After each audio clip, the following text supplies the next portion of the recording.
नमस्कार, मैं हूं आपके साथ विभा उपाध्याय और इस वक्त बड़ी खबर बिहार सरकार के फैसले से जुड़ी हुई सामने आती हुई, जिसमें कोरोना को लेकर बिहार सरकार ने बड़ा फैसला लिया है। जी हां, खैनी खाना और थूकना अब अपराध की श्रेणी में आएगा। अगर खैनी थूकते हुए पकड़े जाते हैं तो जेल तक की सजा आपको हो सकती है।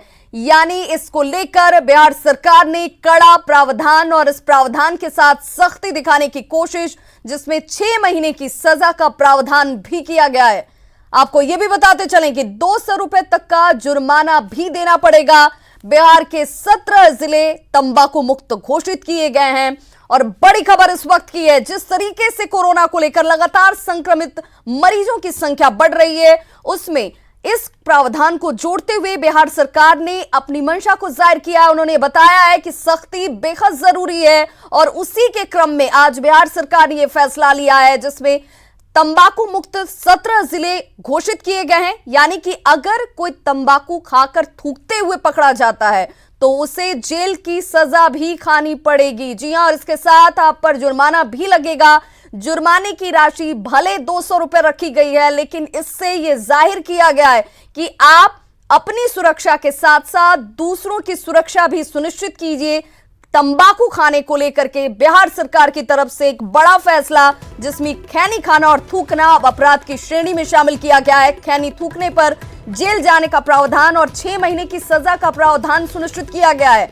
200 रुपए तक का जुर्माना आपको देना पड़ेगा और इसी क्रम में बिहार के 17 जिले तंबाकू घोषित किए गए हैं, तंबाकू मुक्त घोषित किए गए हैं। खैनी खाना और थूकना अब अपराध की श्रेणी में, जिसको लेकर बिहार सरकार का बड़ा फैसला। खैनी थूकने पर जेल की सजा आपको भुगतनी पड़ सकती है। 6 महीने की सजा का प्रावधान इसके तहत तय किया गया है, सुनिश्चित किया गया है। बिहार के 17 जिले तंबाकू मुक्त घोषित किए गए। और सहयोगी रजनीश हमारे साथ इस वक्त ज्यादा जानकारी के साथ जुड़ गए। रजनीश, ये माना जाए कि कोरोना को लेकर बिहार सरकार ने एक और सख्त कदम उठाया है। बिल्कुल विभाग जैसे संक्रमण से निपटने के लिए सरकार लगातार प्रयासरत है। ऐसे में कई जो टीम जो एक्सपर्ट की टीम है, उन्होंने सरकार को सलाह दी थी कि इस वक्त जो तंबाकू है उसका लोग ज्यादातर सेवन करते हैं, खासकर बिहार जैसा राज्य। तो ऐसे में तंबाकू से जो संक्रमण है वो बढ़ने का खतरा है। लोग थूकते हैं अगर, तो उससे कहीं न कहीं इंसेफ्लाइटिस के साथ साथ यक्ष्मा या फिर जो कोरोना है, ऐसे संक्रमण का डर होता है। तो निश्चित रूप से बड़ा फैसला लिया गया। और बता दें आपको कि सार्वजनिक स्थलों के साथ साथ जो गैर शैक्षणिक संस्थान है, शैक्षणिक संस्थान है या फिर जो सार्वजनिक स्थल है, वहां पर अगर थूकते हुए पकड़े जाते हैं या खैनी ठोकते हुए पकड़े जाते हैं तो एक बड़ी सजा मिलेगी। साथ ही जो पुलिस अधीक्षक हैं या फिर तमाम जो जिलाधिकारी है, उनको ये आदेश दिया गया है कि कड़ाई से इस पूरे नियम को आप लागू करें और जो भी अधिकारी हो, कर्मचारी हो या फिर आम पब्लिक हो, अगर दोषी पाए जाते हैं तो उनको आप 6 महीने की सजा दें, जेल जाने की। या फिर क्या आप ये बता पाएंगे कि ये 17 जिले कौन कौन से हैं? देखिए, ये जानकारी अभी फिलहाल स्वास्थ्य विभाग ने नहीं दी है, लेकिन 17 जिले से अब तक रिपोर्ट स्वास्थ्य विभाग को मिल चुकी है। जो सबसे आगे बढ़कर यानी जो तंबाकू मुक्त घोषित किया है उसमें पटना जिला हालांकि शामिल है, ये जानकारी मिल रही है, लेकिन 17 जिले की सूची मिलेगी। सबसे बड़ी पहल बहुत बहुत शुक्रिया रजनीश इस तमाम जानकारी के लिए। तो बड़ी खबर बिहार सरकार के फैसले से जुड़ी हुई सामने आती हुई। वहीं इसी क्रम में झारखंड से भी बड़ी खबर, जहां पर झारखंड में 5 और कोरोना पॉजिटिव मिल चुके हैं। कोरोना पॉजिटिव की संख्या अब इस बाबत 24 तक पहुंच चुकी है। झारखंड में 5 और कोरोना पॉजिटिव मरीज सामने आ चुके हैं, जिनमें कोरोना की पुष्टि हो गई है और अब ये आंकड़ा कोरोना पॉजिटिव का बढ़कर 24 तक पहुंच चुका है। पहले कोरोना मरीजों की संख्या 19 थी और अब इनमें 5 मरीजों का इजाफा 24 तक ये संख्या पहुंची। रांची में मरीजों की संख्या अब 11 तक पहुंच चुकी है। वहीं बोकारो में मरीजों की संख्या 9 हो गई है और झारखंड में इस तरीके से 5 और कोरोना पॉजिटिव इस वक्त सामने। और ऐसे में देश और दुनिया के क्या कुछ हालात हैं, कोरोना को लेकर क्या कुछ अपडेट है, यह भी जानना जरूरी। तो कल सुबह 10 बजे प्रधानमंत्री नरेंद्र मोदी राष्ट्र को संबोधित करेंगे। कल लॉकडाउन का आखिरी दिन है। देश भर में अब तक 9,152 कोरोना पॉजिटिव मामले सामने आ चुके हैं। देश में अब तक 324 मरीजों की मौत हो चुकी है इस संक्रमण की वजह से। 24 घंटे की बात कर ली जाए तो 51 लोगों की जान गई है। इसी 24 घंटे में 796 नए मामले कोरोना पॉजिटिव के सामने आ चुके हैं। अब तक कुल 989 लोग ठीक हुए हैं, जो कोरोना से संक्रमित थे। 2,06,212 टेस्ट अब तक किए गए हैं। दिल्ली में 43 हॉटस्पॉट सील किए गए हैं। वहीं जनधन योजना के तहत 9,930 करोड़ रुपए लोगों के खाते में जमा किए गए। और इसी क्रम में बिहार की अगर बात कर लें तो कोरोना संक्रमित मरीजों की संख्या 65 तक पहुंच चुकी है। पटना में 5, गोपालगंज में 3, सारण में 1, बेगूसराय में 8, भागलपुर 1, सीवान में 29, सबसे ज्यादा संख्या सीवान में, लखीसराय में 1, नालंदा में 2, गया में 5 और नवादा की तस्वीरें देखिए ग्राफिक्स के जरिए 3 और मुंगेर में 7। तो ये संख्या कोरोना मरीजों के बिहार के आंकड़े में जरूर परेशानी और चिंता का सबब बनती हुई। प्रधानमंत्री नरेंद्र मोदी कल सुबह 10 बजे देश को संबोधित करेंगे। प्रधानमंत्री कार्यालय यानी कि पीएमओ ने ट्वीट के जरिए यह जानकारी दी है। 21 दिन का कोरोना लॉकडाउन कल खत्म हो रहा है। लॉकडाउन का आज 20वां दिन है। शनिवार को प्रधानमंत्री ने मुख्यमंत्रियों के साथ वीडियो कॉन्फ्रेंसिंग की थी, जिसमें ज्यादातर मुख्यमंत्रियों ने लॉकडाउन को बढ़ाने का सुझाव दिया था। ऐसा माना जा रहा है कि देश में कोरोना संक्रमण के हालात का सही आकलन मई के पहले हफ्ते के बाद ही हो पाएगा। लॉकडाउन को लेकर मोदी सरकार का एग्जिट प्लान क्या हो सकता है, आइए एक नजर उस पर भी। तो लॉकडाउन का एग्जिट प्लान क्या है? प्रोडक्शन यूनिट को कुछ हद तक मंजूरी दी जा सकती है, जिसमें दवा, एफएमसीजी के प्रोडक्शन यूनिट को मंजूरी। रेल, बस सेवा, हवाई यात्रा में छूट नहीं मिलेगी। हॉटस्पॉट में कोई राहत या रियायत फिलहाल नहीं मिलने जा रही है। बाकी इलाकों में प्रोडक्शन को इजाजत मिल सकती है। राज्यों को भी दिया जाएगा फैसले का अधिकार। राज्य अपनी स्थिति के ध्यान में रखते हुए फैसले ले सकते हैं। हालांकि राज्यों ने केंद्र पर ही यह फैसला छोड़ा हुआ है। 18 राज्यों के 91 जिलों से 80% कोरोना के मामले इस वक्त सामने हैं। दिल्ली, मुंबई, इंदौर और पुणे पर ज्यादा नजर और निगरानी रखी जा रही है। मामलों में कमी के बाद ही सही तरीके से इसको लेकर आकलन किया जाएगा। मई के पहले हफ्ते के बाद बेहतर आकलन किया जा सकता है।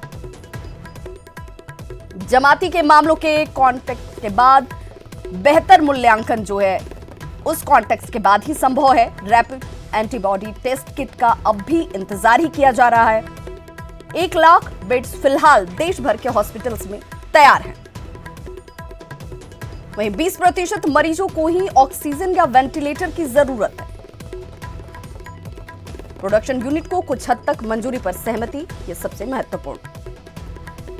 तो लॉकडाउन बढ़ाने के मुद्दे पर झारखंड देश के साथ है। मुख्यमंत्री हेमंत सोरेन ने कहा कि कैबिनेट की बैठक में सभी मंत्रियों ने इस पर अपनी सहमति जताई है। वहीं लालू प्रसाद के पैरोल पर मुख्यमंत्री ने कहा कि महाधिवक्ता की राय जानने के बाद सरकार इस पर फैसला लेगी। हम देश के निर्णय के साथ चलेंगे। पूरे राज्यों का एक कलेक्टिव रिस्पॉन्सिबिलिटी भी है। झारखंड प्रदेश के लिए लॉकडाउन होना भी एक बहुत बड़ी चुनौती है और लॉकडाउन खोलना भी बहुत बड़ी चुनौती है। ऐसे हालात में हम समय के अनुरूप अपनी चीज़ों को आपके समक्ष रख पाएंगे, क्योंकि कई ऐसी चीज़ें हैं जिस पर रोक नहीं लगने के बावजूद भी वो पटरी पर नहीं आ पा रही हैं। कई चीज़ें बिखर गई हैं, उनको अभी फिर से जुड़ने में थोड़ा वक्त लगेगा। तो देश भर में कोरोना से लड़ाई में जारी जंग के बीच बिहार के कई शहरों से ऐसी तस्वीरें सामने आई जिसमें सोशल डिस्टेंसिंग को ठेंगा दिखाया जा रहा है। 3 दिन बाद जब आज बैंक खुले तो ग्राहकों की ऐसी भीड़ उमड़ी कि प्रबंधन भी इनके सामने लाचार नजर आया।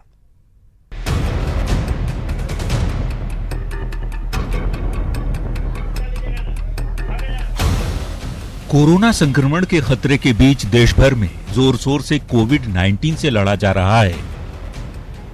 लॉकडाउन के बीच सोशल डिस्टेंसिंग का पाठ पढ़ाया जा रहा है, लेकिन इन सब के बीच बिहार से आए दिन ऐसी तस्वीरें सामने आती हैं जो खुलेआम सरकार और प्रशासन के बनाए नियमों को ठेंगा दिखाती है। सोमवार को जब 3 दिन बाद बैंक खुले तो ग्राहकों का हुजूम मानो बैंक की शाखाओं में उमड़ पड़ा। बैंक से रुपये निकालने में खुलेआम सोशल डिस्टेंसिंग की उड़ाई जा रही धज्जियों की ये तस्वीर भागलपुर के नाथनगर की है। लोगों की लंबी कतारें हैं। नाथनगर का यह इलाका है केनरा बैंक और बैंक ऑफ इंडिया। यहाँ पर भारी संख्या में जो है राशन कार्ड धारी अपने पैसे की निकासी के लिए यहाँ पहुँचे हैं और देखा जा सकता है कि किस तरह से यहाँ सोशल डिस्टेंसिंग का पालन हो रहा है। वहीं कोरोना के संक्रमण को रोकने के लिए लॉकडाउन के दौरान सोशल डिस्टेंसिंग को लेकर जमुई में भी बैंक की लापरवाही सामने आई। सोशल डिस्टेंसिंग का किस तरह से मजाक उड़ाया जा रहा है, उसका ख्याल धज्जी उड़ाई जा रही है सोशल डिस्टेंसिंग का। ये जमुई जिले के खैरा प्रखंड का गोपालपुर का एक ब्रांच है जो दक्षिण बिहार ग्रामीण बैंक है और उसके बाहर देखिए किस तरह से लोग खड़े हैं। ये सारे कस्टमर्स हैं। छपरा में 3 दिन बाद बैंक खुले तो ग्राहक सेवा केंद्रों पर उपभोक्ताओं की भीड़ उमड़ पड़ी। सोशल डिस्टेंसिंग का क्या हाल है आप तस्वीरों के जरिए समझ सकते हैं। बात मुजफ्फरपुर की करें तो अखाड़ा घाट रोड स्थित बैंक ऑफ बड़ौदा में देखिए कैसे पैसा निकालने के लिए लोगों की भीड़ जुट गई। यहाँ देखिए किस प्रकार एटीएम भी है और बैंक की शाखा भी है, लेकिन लोगों की भीड़ किस प्रकार सोशल डिस्टेंसिंग को उल्लंघन कर रही है। ये तस्वीर भयानक है। ये बीमारी फैलाने वाली तस्वीर हो सकती है। वहीं गोपालगंज में भी हालात कुछ ऐसे ही नजर आए। पैसे निकालने के लिए भीड़ कतारों में दिखी और सोशल डिस्टेंसिंग को ठेंगा दिखा दिया गया। अभी हम खड़े हैं गोपालगंज के पंजाब नेशनल बैंक के पास और चंदगोखु रोड में यह बैंक है और आप देख सकते हैं कि यहाँ पर अपने बैंक से पैसा निकालने के लोगों की किस कदर भारी भीड़ है। और यहाँ पर लॉकडाउन के दौरान लोग बैंक में पैसा निकासी के लिए आए हुए हैं और जो सोशल डिस्टेंसिंग है उसको लोग फॉलो नहीं कर रहे हैं और लोग 500, 800 और 1000 रुपये निकालने के लिए अपनी जान से खिलवाड़ कर रहे हैं। जाहिर है ऐसी तस्वीरें बताने के लिए काफी हैं कि लॉकडाउन के दौर में सोशल डिस्टेंसिंग से खिलवाड़ किया जा रहा है और लोग खुद अपनी जान को जोखिम में डाल रहे हैं।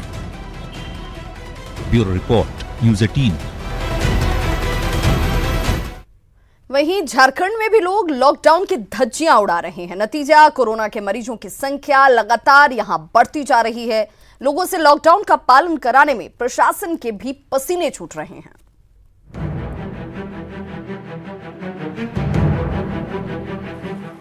झारखंड में कोरोना का संकट बढ़ता ही जा रहा है, जिसकी एक सबसे बड़ी वजह कुछ लोगों द्वारा लॉकडाउन को गंभीरता से नहीं लिया जाना है।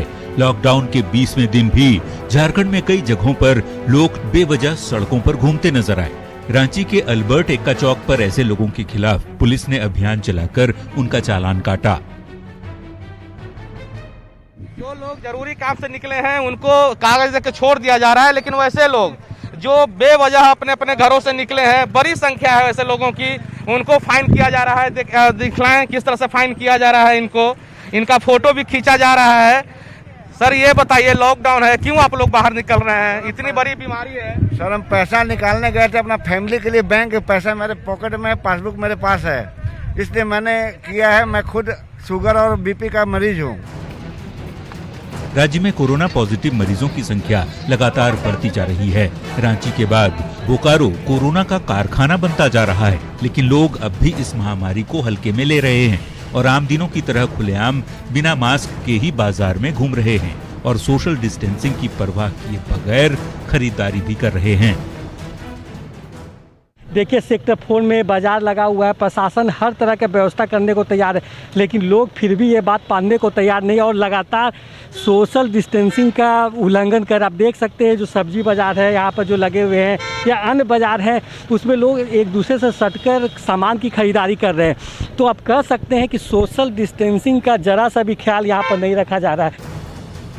गुमला में भी लोग इस महामारी और लॉकडाउन को लेकर गंभीर नहीं हैं। जिले के शहरी इलाकों में बड़ी संख्या में लोग आम दिनों की तरह सड़कों पर नजर आए, लेकिन कई बार लोग जो सोशल डिस्टेंस है उसका पालन करते नहीं देखे जा रहे हैं, जो निश्चित रूप से काफ़ी चिंता का विषय है।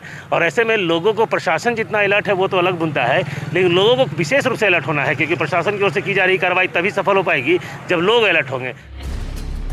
जब लॉकडाउन शुरू हुआ तो झारखंड में कोरोना का एक भी मरीज नहीं था, जबकि आज मरीजों की संख्या 1.5 दर्जन से अधिक हो चुकी है। 2 मरीजों की जान भी जा चुकी है।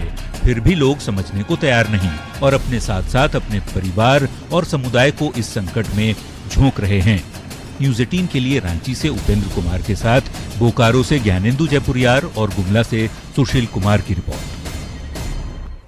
लेकिन इसी बीच संकट की इस घड़ी में कई संस्थाएं आगे भी आई हैं और जरूरतमंदों तक मदद पहुंचाई जा रही है। पटना के युवा भी इसमें पीछे नहीं हैं और इसके लिए सोशल मीडिया का सहारा लिया जा रहा है।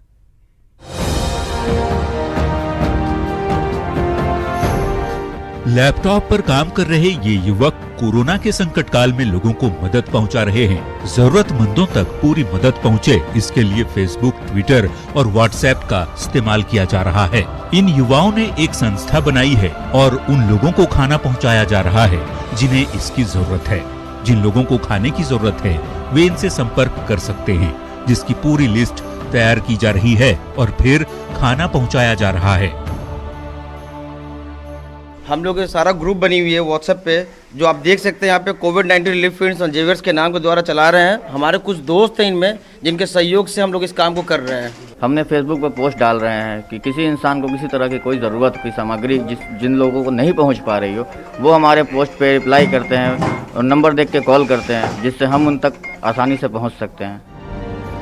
हर दिन खाने के 1000 से 1500 पैकेट्स तैयार किए जा रहे हैं और पटना के अलग अलग इलाकों में भेजा भी जा रहा है। इस काम में उन्हें दूसरे लोगों की मदद भी मिल रही है। उनके लिए हम लोगों ने क्या किया है कि हम लोगों ने अपने कमेटी के जो फ्रेंड्स हैं, जो मेन एसोसिएट मेंबर्स हैं, उनका गूगल पे नंबर दे रखा है। जो भी कंट्रीब्यूट करना चाह रहे हैं वो हमें कंट्रीब्यूट करके उसका स्क्रीनशॉट भेजते हैं और हमने जो व्हाट्सएप ग्रुप बना रखा है या फेसबुक ग्रुप बना रखा है उस पे उनके दिए गए अनुदान को हम लोग लिखकर उनका नाम लिख के कि इतना पैसा उन्होंने हमें दिया है। कि हर उस भूखे के जो एक शाम में ये इंतज़ार करता है, जो गरीब लोग, के किस तरीके से उनकी भूख मिट जाए, तो ये लोग उसमें मदद कर रहे हैं, राहत पहुंचा रहे हैं। घरों तक हजार पैकेट तक जो खाने का पैकेट पहुंचा रहे हैं, तो एक बहुत अच्छी बात है और शायद इस सोशल मीडिया का ये क्रेज ही कहे कि आज ये संजीवनी का काम कर रही है। कैमरा पर्सन अजय दुबे के साथ अमित कुमार सिंह, न्यूज 18 पटना। तो कोरोना वायरस की वजह से लोगों में अपनी रोग प्रतिरोधक क्षमता बढ़ाने को लेकर कई सवाल हैं और इसी वजह से न्यूज 18 ने कोरोना कंट्रोल रूम बनाया है, जहां पर हम दर्शकों के मन में उठ रहे तमाम सवालों के जवाब अपने एक्सपर्ट्स और डॉक्टरों के जरिए देने की कोशिश कर रहे हैं। इसी कड़ी में आज हमारे साथ ऋषिकेश से जुड़े योग गुरु अमृतराज, जिन्होंने लोगों के सवालों के जवाब दिए और उनकी आशंकाओं को दूर किया।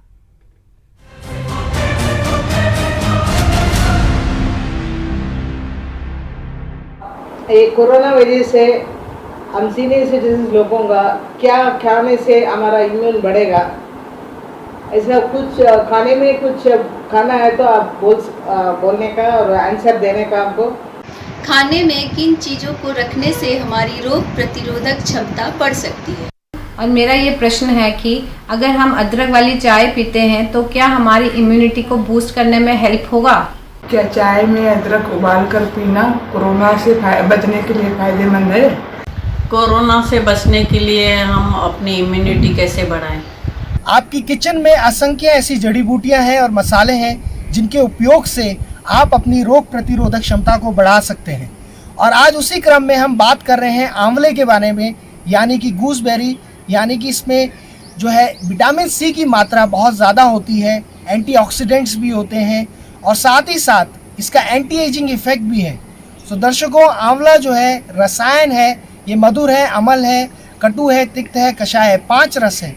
नमक भी ले लें तो 5 रस हो जाते हैं। तो आंवला को सब्जी के रूप में, अचार के रूप में और आप पाउडर के रूप में इस्तेमाल करें सुबह शाम और अपनी इम्यूनिटी को, रोग प्रतिरोधक क्षमता को बढ़ाएं। इसी क्रम में हम बात करेंगे गिलोय की, यानी कि अमृता, यानी कि टिनोस्पोरा कॉर्डिफोलिया। दर्शकों, गिलोय रसायन है, इम्यूनिटी को बढ़ाता है, कोरोना को दूर भगाता है। ये क्रॉनिक फीवर हो, कैसा भी फीवर हो, कैसा भी बुखार हो, उसमें रामबाण है। कफ कोल्ड हो, कैसा भी सर्दी खांसी जुकाम हो, उसमें इसका काढ़ा दिया जाए, यानी कि डिकॉक्शन।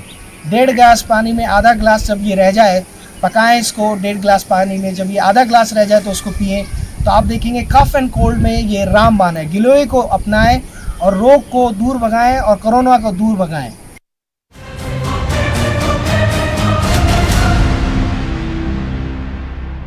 तो आपका जीवन बेहद अनमोल है, घर पर रहें, सुरक्षित रहें।